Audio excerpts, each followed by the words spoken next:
irmão Gessé, ele com sua maestria, ele consegue pegar vídeos e reduzi-los, trazendo a essência,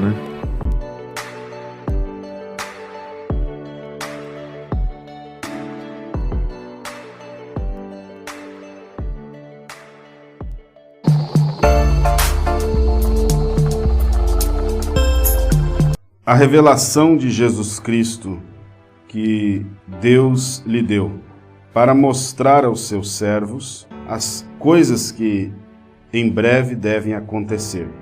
E ele a declarou enviando-a por meio de seu anjo a seu servo João, que deu testemunho da palavra de Deus e do testemunho de Jesus Cristo e de todas as coisas que ele viu. Bem-aventurado é aquele que lê e aquele que ouve as palavras desta profecia e guarda as coisas que nela estão escritas, porque o tempo está próximo. Falamos de manhã sobre os princípios para a leitura e compreensão do texto bíblico. Não há condições de se sustentar uma doutrina em um texto isolado. A Bíblia ela é um todo.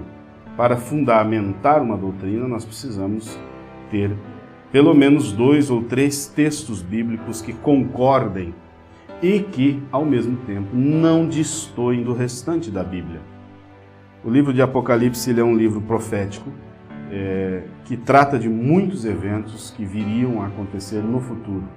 Quando se trata do versículo 4 em diante, nós vamos ler João às 7 igrejas que estão na Ásia. Quando eu leio esta expressão, estão na Ásia, eu tenho que voltar no tempo em que esse livro estava sendo escrito. A maioria dos estudiosos concorda que esse livro foi escrito por volta do ano 95 depois de Cristo. É importante essa data, porque lembra que eu falei do contexto? O contexto não é só o contexto do texto, mas é o contexto histórico, social, quando ele foi escrito, o momento que estava sendo escrito. E para você entender esse contexto, a data é importantíssima. Porque quando nós falamos que esse livro foi escrito em 95 depois de Cristo, ou por volta de, isso quer dizer que já fazia aproximadamente ou quase 30 anos que o apóstolo Paulo havia sido martirizado. O que isso tem a ver, pastor? Paulo já estava morto quando o Apocalipse foi escrito. Então, quando ele diz as igrejas que estão na Ásia, ele está escrevendo isso em 95 depois de Cristo. Há 7 igrejas que estavam localizadas na Ásia, em pontos, cada lugar tinha uma característica específica, e essas cartas vão ser direcionadas a essas igrejas.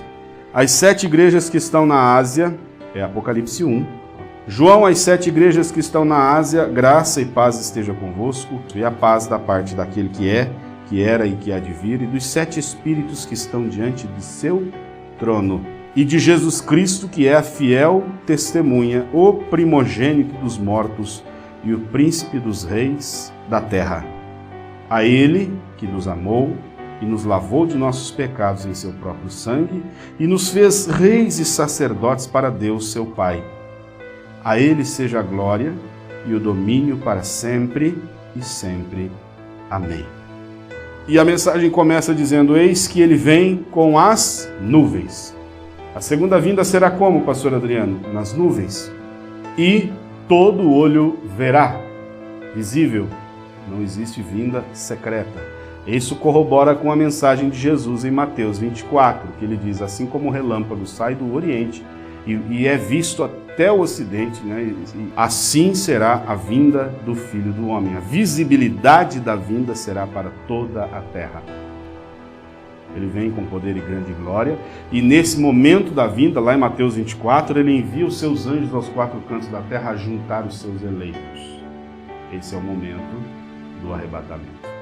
Você que disse que nós não cremos em arrebatamento, você está enganado. Nós cremos no arrebatamento, sim, conforme a Bíblia descreve o arrebatamento, não conforme a interpretação dispensacionalista. O dispensacionalismo é a doutrina de que há 7 dispensações diferentes. E essa doutrina tem várias vertentes e variações. Há uma linha dispensacionalista que compreende 7 dispensações desde o princípio dos tempos. Há outra linha que diz que são 7 dispensações a partir de Cristo e que separa Israel da igreja. Nós vamos nos ater a uma linha para mostrar da onde nós aprendemos e como a Bíblia tem mostrado. Aqueles que o perfuraram e todas as famílias da terra se lamentarão por causa dele. Assim seja. Amém. Então essa é a vinda, é a descrição da vinda de Cristo em Apocalipse 1:7.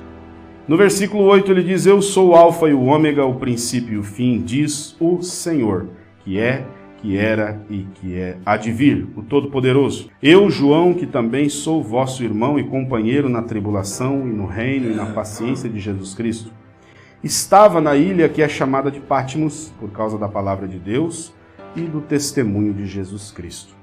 Eu estava no Espírito, no dia do Senhor, e ouvi por detrás de mim uma grande voz, como de uma trombeta, dizendo: Eu sou o Alfa e o Ômega, o primeiro e o último. O que tu vês, escreve em um livro e envia-o às 7 igrejas que estão na Ásia. Eram igrejas literais, né? A Éfeso, a Esmirna, a Pérgamo, a Tiatira, a Sardes e a Filadélfia e a Laodiceia. E voltei-me para ver a voz que falava comigo. E voltando-me vi 7 candelabros de ouro, e no meio dos 7 candelabros alguém semelhante ao Filho do Homem, vestido com uma roupa comprida até os pés, cingido com um cinto de ouro em seu peito. Sua cabeça e seus cabelos eram brancos como a lã, tão brancos como a neve. Seus olhos eram como uma chama de fogo, e seus pés, o bronze polido, como se queimassem em uma fornalha, e a sua voz como o som de muitas águas. E ele tinha em sua mão direita 7 castiçais, e da sua boca saía uma espada afiada de 2 gumes, e a sua face era como o sol quando brilha em sua força. E quando eu vi, eu caí como morto a seus pés. E ele pôs a sua mão direita sobre mim, dizendo: Não temas, eu sou o primeiro e o último. Eu sou aquele que vive e que estava morto, e eis que estou vivo para sempre. Amém. Eu tenho as chaves do inferno e da morte. Escreve as coisas que tu tens visto, as que são e as que hão de acontecer. O mistério das 7 estrelas que tu viste em minha mão direita e dos 7 candelabros de ouro. As 7 estrelas são os anjos das 7 igrejas, e os 7 candelabros que tu viste são as 7 igrejas. Quando eu tomo este versículo e isolo ele do texto, do contexto, tanto o contexto escrito quanto o contexto de quando ele foi escrito, então eu posso sim criar uma doutrina dispensacionalista. As 7 igrejas, nós vemos primeiro que essas cartas têm um objetivo primário. Esse objetivo primário ele é literal, é para escrever e enviar esse livro físico às 7 igrejas na Ásia. Há um objetivo secundário, que aí, esse objetivo secundário, nós vamos ver que essas 7 cartas, elas têm um significado espiritual para toda a igreja de Cristo, é como a igreja como um todo, e não segregadamente em dispensações. Quando nós segregamos estas 7 cartas em 7 dispensações e deixamos isso de forma exclusiva para aquela dispensação, nós vamos incorrer em um erro hermenêutico gravíssimo, um erro de interpretação bíblica gravíssimo. Lá na carta à igreja de Sardes, ele vai dizer que a igreja de Sardes é uma igreja morta. A igreja de Sardes, baseando na interpretação dispensacionalista, seria a era da Reforma. Ora, a era da Reforma protestante, a era morta? Pelo contrário, foi o momento em que a igreja reviveu, foi o momento em que ela despertou de um sono espiritual. Uma igreja poderosíssima que enfrentou o sistema religioso para propagar a palavra. Então, você está vendo como que é perigoso quando a gente seleciona e diz, não, é uma era. Você não vê escrito era, você vê carta à igreja. Então, o objetivo primário para as 7 igrejas locais que estavam na Ásia. O objetivo secundário, há características em todas estas cartas que se aplicam a toda a igreja de Cristo em qualquer período. Há igrejas, há pessoas que muitas vezes vão encontrar características nele que estão descritas nessas 7 cartas. Eu preciso explicar um pouquinho sobre o dispensacionalismo, né? Quando que nasceu? A igreja primitiva cria nisso? Não. Essa doutrina ela não existiu na igreja primitiva, essa doutrina não existe na igreja antiga, pelos pais da igreja, até Irineu e todos eles, nenhum deles ensinou essa doutrina. Essa doutrina vai nascer por volta aí do ano 1800 e alguma coisa, através de um homem chamado John Nelson Darby. Ele se desliga das igrejas tradicionais e nega qualquer tipo de sistema religioso e vínculo com qualquer religião. E começa a estudar a Bíblia e, sob o pretexto de revelações, descobertas bíblicas que nunca ninguém tinha visto. Assim nasceu o dispensacionalismo. Assim nasceu a ideia de 7 eras da igreja. Que muitos outros também vieram com as mesmas ideias, mas eu estou citando os nomes mais fortes, porque há várias vertentes desse mesmo assunto, dessa mesma linha. Então esse Darby, ele nasceu em 1800, morreu em 1882. Ele apresenta a ideia das 7 dispensações. Então um homem chamado Scofield, como você queira chamar, contemporâneo, nasceu em 1843 e morreu em 1921. Ele toma conhecimento desses ensinos e, sem nenhuma formação, né, específica, ele começa a se aprofundar e ele investe tempo, recurso, propaganda para desenvolver uma Bíblia com notas suas, pessoais. É a chamada Bíblia Scofield, das quais nós fomos sempre ensinados a ter como uma grande referência. E esse homem, Scofield, então, ele começa, através da sua Bíblia comentada, ele introduz no meio, nos meios religiosos, a ideia do dispensacionalismo. E depois dele nós vamos chegar a Charles T. Russell. Quem não conhece, Charles T. Russell é o fundador da Igreja Testemunhas de Jeová.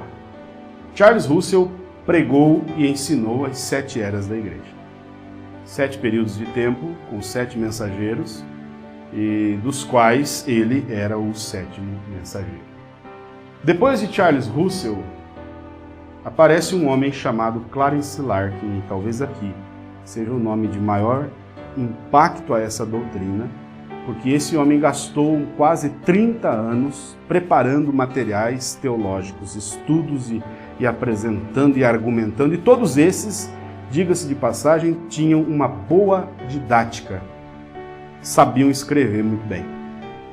Esse Clarence Larkin, então, ele vai escrever o livro Verdades Dispensacionais e outras obras, né, que nós não conhecemos essas obras, mas vocês conhecem os ensinos dele. Veja só, começou com John Darby, depois Scofield, depois Charles Russell. Por curiosidade, Charles Russell, além de crer em 7 eras, além de considerar a si mesmo o 7º mensageiro, ele também tinha um túmulo em formato de pirâmide, também com a pedra separada, né, a mesma pirâmide, o mesmo formato daquela que nós conhecemos aí, que, por sinal, é o mesmo símbolo da maçonaria. Eu preciso que você entenda, porque as coisas, às vezes, as pessoas começam a nos atacar sem entender. A Bíblia diz, Jesus diz, conhecereis a verdade e a verdade vos libertará. O que liberta é a palavra. A Bíblia te liberta. Quando você conhece, quando você fica vendo a verdade, você não consegue mais olhar para o erro e aceitar aquilo como não sendo nada. É algo muito sério. Quando alguém me diz, com todo respeito aos nossos preciosos irmãos, mas ele veio para revelar os mistérios. Primeiro que não está escrito assim. Quando o 7º anjo toca a sua trombeta, cumprir-se-á o segredo de Deus. Não é revelará os mistérios, é cumprir-se-á o segredo de Deus, conforme anunciou os profetas seus servos. Então, quando você torce o texto para ele dizer o que ele não diz, você cria uma doutrina, uma seita, uma doutrina completamente antibíblica, uma heresia. Repito, heresia é tudo aquilo que vai contra a Bíblia. A Bíblia não é uma regra de fé, ela é a única regra de fé e prática. Se vai contra a Bíblia, pule fora, caia fora disso. Então, nesses livros de Clarence Larkin, você vai encontrar doutrinas como 7 eras, 7 selos, 70 semanas de Daniel, como é que é outro lá? Futuro lar, maior batalha jamais pelejada, está tudo ali dentro.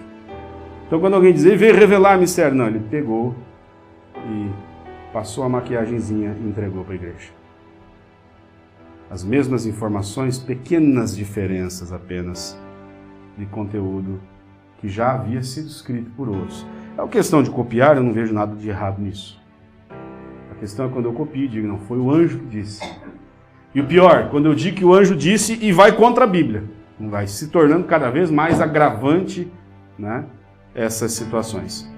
Então, Clarence Larkin foi um desses, né? Não foi o primeiro, como nós vimos, foi John Darby o primeiro, e Clarence Larkin foi o mais recente. Depois disso, William Branham então pega essas doutrinas e unifica isso tudo e apresenta como sendo de uma revelação especial.